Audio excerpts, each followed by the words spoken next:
यहाँहरू सबैलाई हार्दिक नमस्कार। सधैँ चाहिँ आज पनि महाभारतमा के छ नामक श्रृङ्खलामा यहाँहरूलाई हार्दिक स्वागत छ। आजको 41औं श्रृङ्खला अन्तर्गत जातित्व पहिचानको सङ्कट शीर्षकको निबन्ध लिएर यहाँहरू समक्ष उपस्थित भएको छु।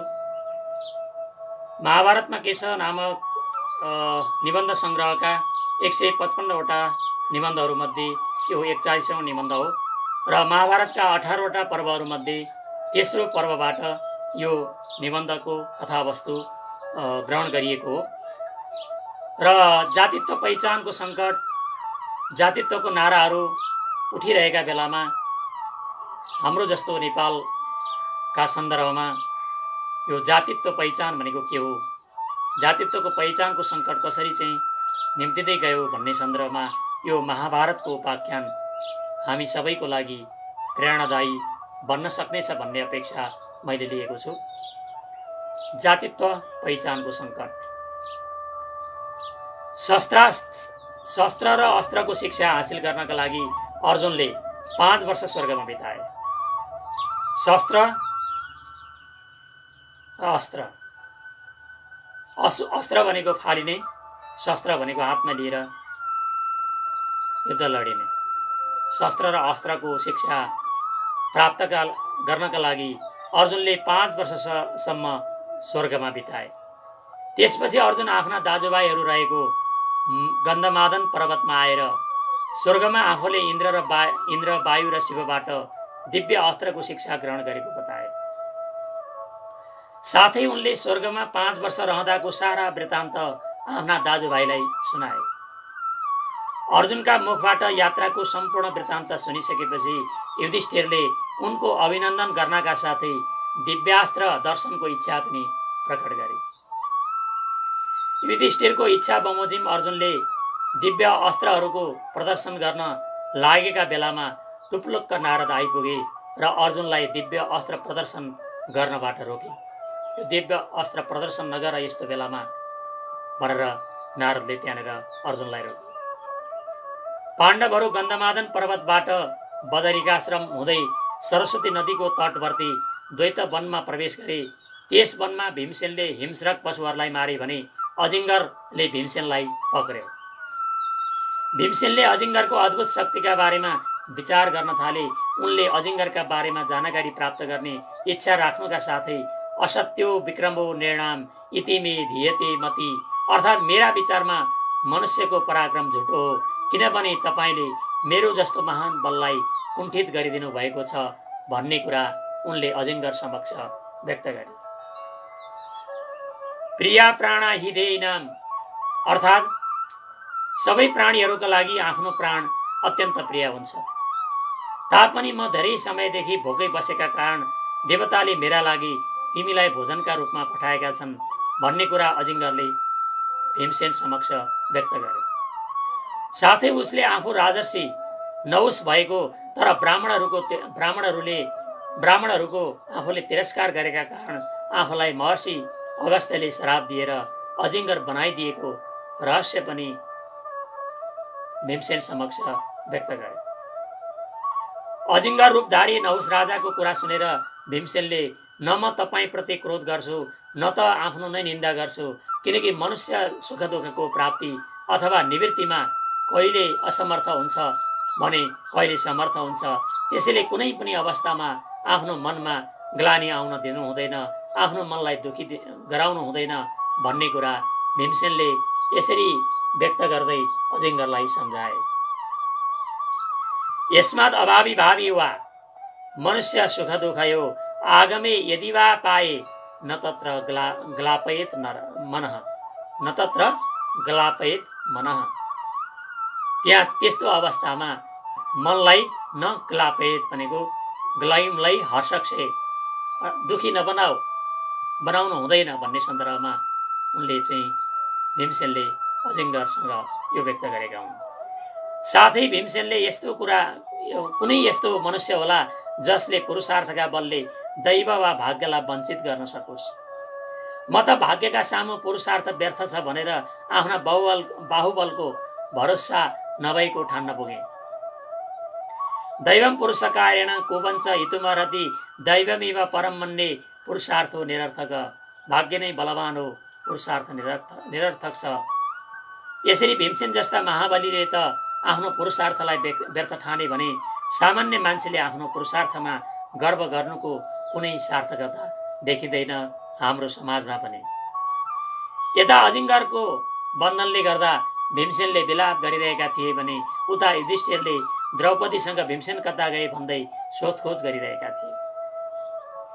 भीमसेनका पदचिन्हहरू पछ्याउँदै आउँदा युधिष्ठिरले भीमसेन अजिङ्गरको बन्धनमा परेको देखे। त्यसपछि युधिष्ठिरले भीमसेनसँग बन्धनमा पर्नुको कारण सोधे भने भीमसेनले पनि युधिष्ठिरलाई सबै वृत्तान्त सुनाए। भीमसेनका कुरा सुनेर युधिष्ठिरले सर्प रूपधारी नहुससँग भाइलाई बन्धनबाट मुक्त गरिदिन आग्रह गरे। तर सर्पले भीमसेनलाई नछाड्ने र भीमसेन बाहेक दोस्रो आहारा पनि लिन नचाहेको दृढता व्यक्त गरिसकेपछि युधिष्ठिरले सर्पलाई आफ्नो वास्तविकता परिचय दिन र भीमसेनलाई छुटकारा दिने उपाय बताइदिन युधिष्ठिरले आग्रह गरे। आफू राजा नहुस भएको र ब्राह्मणको अपमान गरेका कारण अगस्त्यका श्रापले आफू सर्प हुनु परेको बताउँदै आफूले सोधेका प्रश्नको उत्तर दिएका खण्डमा भीमसेनलाई बन्धनमुक्त गर्न सक्ने कुरा सर्परूपधारी नहुसले व्यक्त गरे। त्यसपछि युधिष्ठिरले सर्पलाई प्रश्न गर्न र आफू त्यसको उत्तर दिन तत्पर रहेको बताए। साथै उनले ब्राह्मणले यस जीवनमा जे कुरा जान्नुपर्छ त्यो तिमीलाई थाहा छ कि छैन यो सुनेर आफूले सर्पले सोधेका प्रश्नको उत्तर दिनेछु भन्ने कुरा व्यक्त गरे।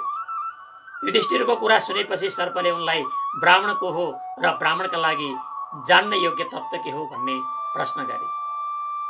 त्यसको प्रत्युत्तरमा युधिष्ठिरले जसमा सत्य, दान, क्षमा, सुशीलता, क्रूरताको अभाव, तपस्या र दया यी सद्गुणहरू देखिन्छन् त्यही ब्राह्मण हो भने सुख र दुःखदेखि पर रहेको जहाँ पुगेर वा जसलाई जानेर मनुष्य शोकबाट मुक्त हुन्छ त्यो परम ब्रह्म नै ब्राह्मणका लागि जान्न योग्य तत्त्व मानिन्छ भन्ने कुरा युधिष्ठिरले बताए।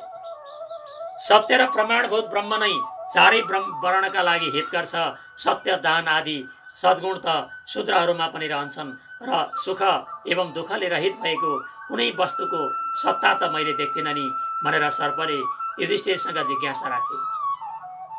त्यस जिज्ञासाको समाधान युधिष्ठिरले यसरी दिए, यदि शूद्रमा सत्य आदि उपयुक्त लक्षणहरू छन् र ब्राह्मणमा छैनन् भने त्यो शूद्र होइन अनि त्यो ब्राह्मण होइन।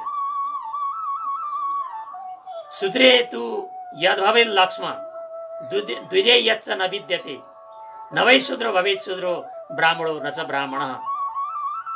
साथै उनले जसमा यी सत्य आदि लक्षण छन् त्यो ब्राह्मण हो भने जसमा यी लक्षण छैनन् त्यसलाई शूद्र भन्नुपर्छ भन्ने विचार प्रस्तुत गरे। यसै गरी सुख दुःखले रहित भएको कुनै पदार्थ छैन, किन्तु एउटा यस्तो पद पनि छ जसरी बरफमा उष्णता र अग्निमा शीतलता कहीँ रहन सक्दैन, त्यसरी नै जुन वेद्य परम पद परम ब्रह्म छ त्यो वास्तवमा सुख दुःखले रहित नै छ। सर्परूपधारी नहुसले यदि आचारद्वारा नै ब्राह्मणको परीक्षा गरिन्छ भने जबसम्म आचार अनुसार कर्म हुँदैन तबसम्म जाति व्यर्थ नै छ भन्ने कुरा व्यक्त गरे। त्यसपछि युधिष्ठिरले जातित्वको पहिचानका सन्दर्भमा यस्तो धारणा व्यक्त गरेका छन्। जाति अत्र महासर्प मनुष्यत्वे महामते शङ्करात् सर्ववर्णानां दुष्परीक्षे तिमे मति। अर्थात् ब्राह्मण मनुष्यहरूमा जातिको परीक्षा गर्नु अत्यन्त कठिन छ। मनुष्यहरूमा जातित्वको परीक्षा गर्नु अत्यन्त कठिन छ, किनकि यति बेला सबै वर्णहरूको एक आपसमा सम्मिश्रण भइरहेको छ, बडसङ्कर भइरहेको छ। यो बडसङ्कर भइरहेको परिस्थितिमा को ब्राह्मण, को वैश्य, को शूद्र, को वैश्य, को क्षेत्री, सबै व्यक्तिहरूले सबै जातिका स्त्रीबाट सन्तान उत्पन्न गरिरहेका छन्। साँच्चीकै यो कलियुगलाई नै आधार मानेर लेखिएको हो कि जस्तो पनि लाग्छ यसो हेर्दा। वाणी, मैथुन, जन्म र मरण यी सबै मनुष्यहरूमा समान छ। यस विषयमा लोक व्यवहार मात्र होइन आर्ष प्रमाण पनि भेटिन्छ। यही एजामा हे वेद वाक्यले जाति विशेषको निश्चय गरेको छैन, किन्तु जो हामीहरू यज्ञ गरिरहेका छौँ यसरी सामान्य रूपमा निर्देश गरिएको छ। तस्मात् शीलम प्रधानिष्ठम विद्रोही तत्त्वदर्शिन, अर्थात् त्यसैले तत्त्वदर्शी विद्वानहरूले शील स्वभावलाई प्रधानता दिन्छन् र त्यसैलाई अभिष्ट पनि मान्दछन्। तावत सूत्र समूह हेस यावत वेदे नजायते, अर्थात् जबसम्म बालकलाई वेदको अध्ययन गराइँदैन तबसम्म त्यो बालक शूद्र समान नै हुन्छ। अहिलेको परिस्थितिमा हेर्ने हो भने वेद नपढेका सबै शूद्र हुने भए र वेद पढेका पनि वेदको अर्थ तात्विक रूपमा कति बुझेका छन्, अब त्यसको चाहिँ स्वर चाहिँ ज्ञान कति छ, त्यो आधारमा ब्राह्मण पनि अत्यन्त कम छन्। जातिका विषयमा सन्देह हुँदा मनुले यही निर्णय दिएका छन्। यदि वेदको अध्ययन गरेर पनि ब्राह्मण आदि वर्णहरूमा अपेक्षित शील र सदाचारको उदय हुँदैन तब त्यसमा प्रबल वर्णसङ्करता छ भनेर निश्चय गरिएको छ। त्यसैले वर्तमानमा जसमा वर्ण संस्कारमा साथसाथै सदाचार पनि विद्यमान छ त्यही ब्राह्मण हो भन्ने कुरा पहिल्यै बताइसकिएको छ भनेर युधिष्ठिरले सर्परूपधारी नहुसका प्रश्नहरूको समुचित उत्तर दिएका कारण नहुसले भीमसेनलाई बन्धनबाट मुक्त गरिदिए भने नहुस राजा पनि सर्पयोनिबाट मुक्त भएर स्वर्गलोकमा गए। महाभारत कालमा नै त युधिष्ठिरले सबै जातिहरूको सम्मिश्रण भएका कारण जातित्वको पहिचान अत्यन्त सङ्कटमा परेको छ भन्ने निष्कर्ष प्रस्तुत गरेका थिए भने वर्तमानमा जातित्वको पहिचानका लागि सङ्घर्ष गर्न अग्रसर हुँदा अलिकति बचे खुचेको जातित्वको पहिचान पनि घुम्दै जाला कि भन्ने आशंका पैदा हुँदै गएको छ नेपालको सन्दर्भमा। वेदोखिलो धर्ममूलम अर्थात् सम्पूर्ण धर्मको मूल वेद हो भन्ने कुरा बुझेर वर्तमानमा कतिजनाले राम्रोसँग वेद पढेका होलान् र आफूलाई शूद्रको श्रेणीबाट ब्राह्मणको श्रेणीमा पुर्याएका होलान् भनेर निर्कुल गर्न निकै कठिन छ। वेद पढेर पनि सदाचारको पालना गर्न नसक्ने शूद्रहरू कति होलान् अनि वेद वा आफ्नो धर्मको मूल ग्रन्थ नपढ्ने र त्यसलाई निन्दा गर्नेहरूको सङ्ख्या बढ्दैछ कि घट्दैछ भन्ने कुराको गम्भीरतापूर्वक विचार नगर्ने हो भने जातित्व पहिचानको सङ्कट अझै बढ्दै जाने प्रबल सम्भावना देखिन्छ। यो जातित्वको सङ्कट सम्बन्धी यो महाभारतको 41औं निबन्ध यति नै रह्यो। यो सुनेर यहाँहरूका मनमा जे जस्ता प्रतिक्रियाहरू उत्पन्न भएका छन् तिनलाई युट्युबको कमेन्ट बक्समा कमेन्ट गरिदिनु हुन सबैमा हार्दिक अनुरोध गर्दछु। धन्यवाद।